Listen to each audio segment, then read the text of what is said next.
नमस्कार, मैं छत्तीसगढ़ अखबार के YouTube चैनल इंडिया आजकल के स्टूडियो से सुनील कुमार। बड़ी दिल दहलाने वाली खबर आई है राजस्थान से। आपने देखा होगा, सुबह के अखबारों में आई है। कल से ये चारों तरफ छाई है। कल सुबह सुबह की घटना है, सुबह सुबह की। कल सुबह के अखबार छप चुके थे, शाम के अखबारों में आई, टीवी चैनलों पे आई।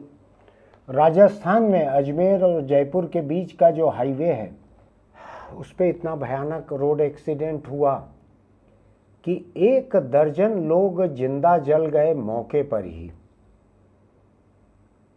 40 से 50 लोग जले हुए अस्पतालों में पड़े हैं। खुद सरकार का कहना है, मंत्री का, इसमें से आधे लोगों की हालत बहुत खराब है। एक कहीं पढ़ रहा था मैं कि आधे से ज़्यादा लोग जो हैं 80% जल गए हैं 40-50 में से। घटना ऐसी हुई कि सुबह सुबह 5-6 बजे के बीच की घटना है ये, कल सुबह की। गैस टैंकर एक जा रहा था, आपने देखा होगा ना, एलपीजी गैस जैसी गैस लेके जाता है टैंकर, खूब बड़ा सा कैप्सूल जैसा रहता है टैंकर, वो जा रहा था। केमिकल से लदी हुई एक ट्रक आ रही थी, इन दोनों की टक्कर हो गई। इन दोनों की टक्कर हुई तो गैस को जो खाली करने के लिए जो नोजल रहता है टैंकर में, टोटी, जब पहुंच जाता है टैंकर तो उसके बाद उसको दूसरे टंकी में जोड़ के जिससे निकाला जाता है गैस, वो टूट गई। गैस पूरी हवा में फैलने लगी। 200 मीटर तक गैस चली गई, ऐसी खबर बतला रही है।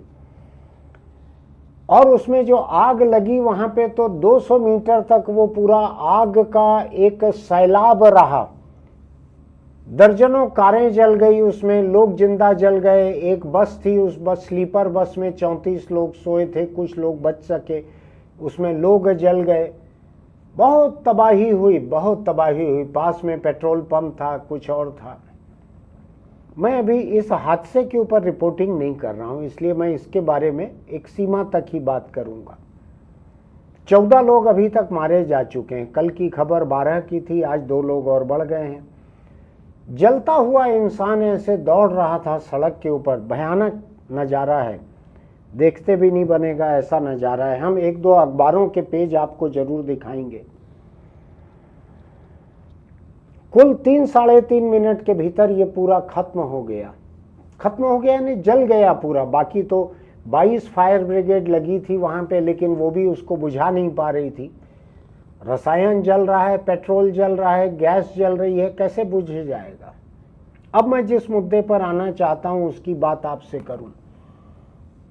हिंदुस्तान में हाईवे बड़े बड़े बन गए हैं, बड़े चौड़े चौड़े बन गए हैं, बड़े बड़े हाईवे बन गए हैं। जो टोल नाके आप देखते हैं, तो वो बड़े बड़े हाईवे बनाने वाले लोगों को सरकार इजाज़त देती है कि आप उस पैसा वसूली के लिए टोल लगाओ और पैसा वसूलो। मैं कल या परसों ही कहीं जाके आया तो 2 टोल नाके पड़े, एक में 130 रुपये, एक में 60 रुपये ऐसा देना पड़ा मुझको। तो सड़कें खूब चौड़ी हो गई हैं, खूब अच्छी हो गई हैं। गाड़ियां 200 किलोमीटर तक रफ्तार से चलने वाली गाड़ियां हो गई है। टैंकर, बड़े बड़े टैंकर हो गए हैं। ट्रकें खूब बड़ी बड़ी, 16 चक्का, 20 चक्का, इसी भाषा में ट्रांसपोर्ट में चर्चा होती है। बसें वोल्वो हो गई हैं, स्लीपर बसें हो गई हैं। वोल्वो ब्रांड नाम है, लेकिन मैं प्रमोट नहीं कर रहा हूं उसको। शायद सबसे बड़ी बसें उसी कंपनी की है यहाँ पे, इसलिए मेरे मुंह से निकला है। बसों में दर्जनों लोग एक साथ सोते हुए जाते हैं या दर्जनों लोग बैठे रहते हैं। निजी कारें, मैं जिस गाड़ी को चलाता हूं वो भी शायद 100-150 किलोमीटर तक की स्पीड पे आसानी से चलती है। ऐसी बहुत सारी तेज रफ्तार गाड़ियां हो गई हैं। दिक्कत कहां पे आ रही है, ऐसी घटना क्यों हुई है? ये तो एक एक्सीडेंट था, लेकिन ऐसी घटना कहीं पे भी और हो सकती है। कहीं पे भी 10 गाड़ियां आपस में टकरा सकती हैं। क्या होगा उसमें अगर 2 गाड़ियां टैंकर होंगी जिसमें पेट्रोल डीजल भरा होगा, कोई एक गैस का टैंकर कैप्सूल होगा, ऐसा कोई और रसायन भरी गाड़ियां होगी, आसपास पेट्रोल पंप होगा, तो क्या होगा? कभी सोचा है? मुझको लगता है कि हमारे मुल्क में गाड़ियां तो बाहर की टेक्नोलॉजी से और हो सकता है हिंदुस्तानी टेक्नोलॉजी से भी तेज रफ्तार बड़ी बड़ी गाड़ियां बनने लगी हैं। बड़ी बड़ी गाड़ियां हैं, तेज रफ्तार है। 1 करोड़ 2 करोड़ की गाड़ी जो चलाते हैं लोग, वो कोई 60 किलोमीटर की रफ्तार से चलाने के लिए इतनी बड़ी गाड़ी नहीं लेते हैं हाईवे पर। जहां हम टोल टैक्स देते हैं, जहां सड़क 4 लेन एक एक तरफ है, टोटल 8 लेन सड़क है या 6 लेन सड़क है, पैसा भी दिया हुआ है, सड़क भी शानदार है, तो सब कोई हर कोई रफ्तार से चलते हैं। जिंदगी भी तेज रफ्तार हो गई है। लेकिन क्या आरटीओ का काम तेज रफ्तार हुआ है? क्या आरटीओ का ड्राइविंग लाइसेंस बनाना जो है उस ईमानदारी से होता है जिस ईमानदारी से होना चाहिए? क्या आरटीओ गाड़ियों की फिटनेस उस बारीकी से, उस ईमानदारी से कर पाती है कि गाड़ी फिट रहे इस रफ्तार से चलने के लिए? अगर खुद नहीं इस रफ्तार से चल रही है तो दूसरी गाड़ियां इस रफ्तार से चले? क्या शराब पिए हुए लोगों की जांच हो पाती है ऐसे हाईवे पे? मैं बहुत सफ़र करता हूँ सड़क के रास्ते। किसी ने कभी मेरी गाड़ी रोककर शराब के नशे की कोई जांच करने की कोशिश की हो, मैंने तो नहीं देखा है। कभी कभी पुलिस के प्रेस नोट में थोड़ा बहुत देखने मिलता है। देखने ये भी मिलता है, एक शहर की पुलिस ने एक जगह एक शाम रात को जांच की और शराब पिए हुए लोगों से 10-10 हज़ार रुपया 6 लोगों से जुर्माना किया। तो 6 लोग तो पिए हुए थे जिनसे जुर्माना हुआ। क्या इसका कोई मैच है? क्या कोई तालमेल है? सड़क बहुत शानदार हो गई है, गाड़ियां बहुत शानदार हो गई है, चलाने वाले इंसानों की जिम्मेदारी की भावना क्या वो भी शानदार हुई है? क्या गाड़ियों की फिटनेस शानदार हुई है? क्या जिन ड्राइवरों से हम गाड़ी चलाते हैं, क्या उनकी आंखों की जांच करवाते हैं? क्या उन ड्राइवरों की सेहत की जांच कराते हैं? क्या ये देखते हैं कि ये ड्राइवर बीती रात ठीक से सो पाए हैं कि नहीं? इसमें से कोई चीज़ की जांच नहीं होती। मैं तो एक ऐसी टैक्सी में रायपुर से नागपुर तक गया था कि आधे रास्ते में उसका ड्राइवर गाड़ियों को टकराने की नौबत में ले आया। तो मैंने उसको कहा तुम पीछे सो जाओ, मैं तुम्हारी गाड़ी चलाता हूँ। तो मैं उस गाड़ी को लेके नागपुर तक गया। नागपुर में 2 घंटे रुक के जब मैं वापस निकल रहा था तब तक वो पीछे की सीट पर एक मुर्दे की तरह सोया हुआ था, वो हिल भी नहीं रहा था। गाड़ी खड़ी थी एयरपोर्ट पे 2 घंटा तो भी नहीं हिल रहा था, वो ऐसी नींद थी। बाद में पता लगा कि टैक्सी मालिक ने 2-3 रात से इसको ओडिशा में एक शादी में जोत के रखा था। फिर रायपुर लौट के आए तो कहा एक काम कर, जरा ये पैसेंजर को नागपुर तक छोड़ के आ जा। 282 किलोमीटर पड़ता है रायपुर नागपुर, ऐसे कहा कि छोड़ के आ जा नागपुर तक। तो ना हमारे यहाँ कोई कानून लागू होता, लोग बददिमागी से गाड़ी चलाते हैं, दारू पीकर गाड़ी चलाते हैं, बिना लाइसेंस गाड़ी चलाते हैं, गाड़ियों का फिटनेस नहीं रहता है, पुरानी गाड़ियों का अंधाधुंध नशा करके गाड़ी चला लेते हैं। और उसके बाद नए हाईवे जो बन रहे हैं वो 150 किलोमीटर 200 किलोमीटर तक की गाड़ियों के चलने के लायक हैं, भले स्पीड लिमिट वहाँ पे 100 या 120 किलोमीटर हो।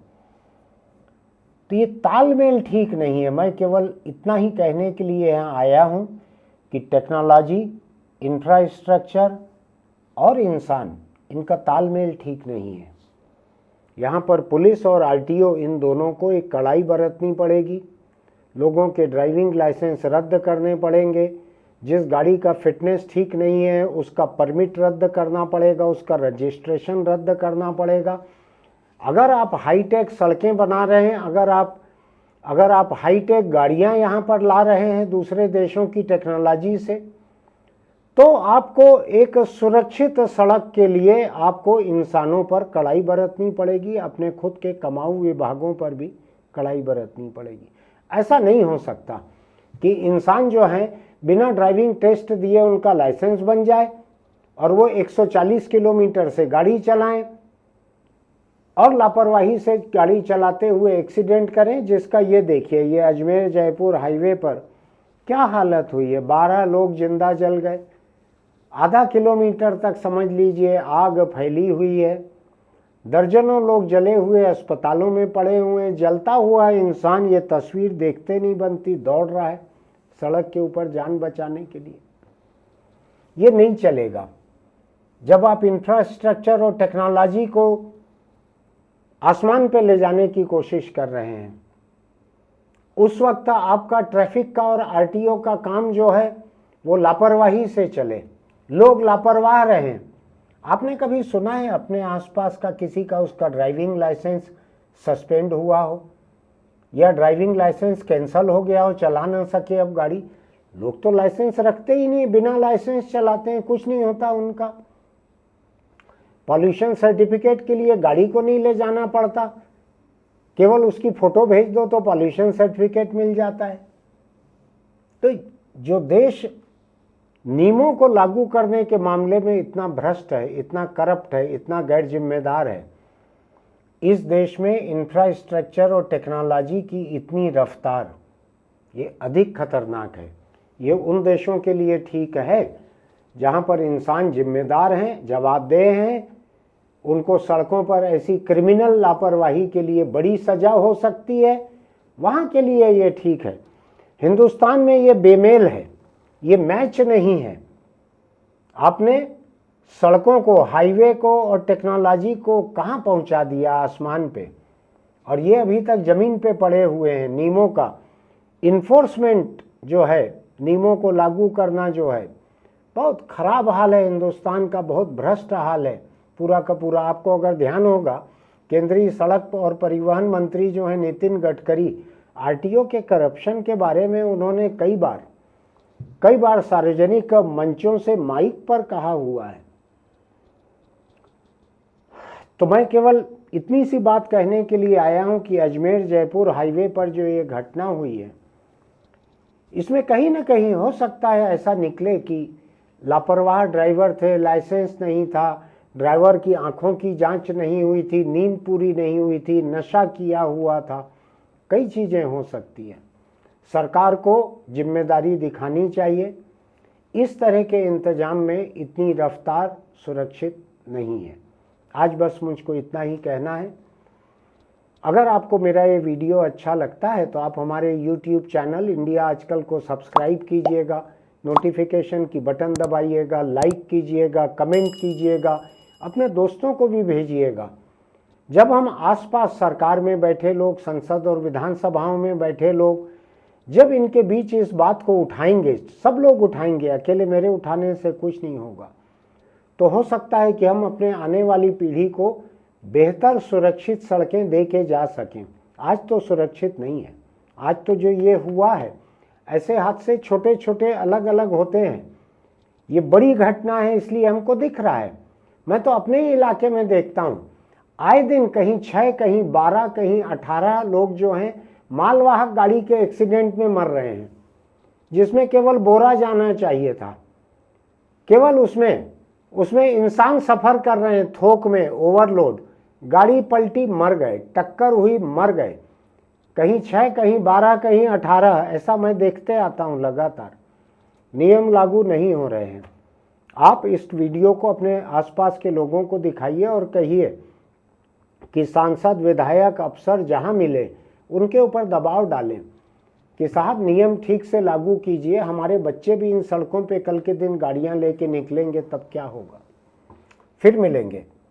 चलते चलते छोटी सी सलाह, बीड़ी, सिगरेट, गुटखा, तंबाकू अगर आप खाते पीते हैं तो इसको छोड़ दीजिए, क्योंकि आपको ये चीज़ें जितनी पसंद है उतना ही कैंसर को आपके जैसा मुंह और आपके जैसा फेफड़ा पसंद है, गला भी पसंद है आपके जैसा, जो तंबाकू के नुकसान को झेल झेल के एकदम कैंसर के लिए तैयार हो गया है, होस्ट बन गया है कैंसर के लायक।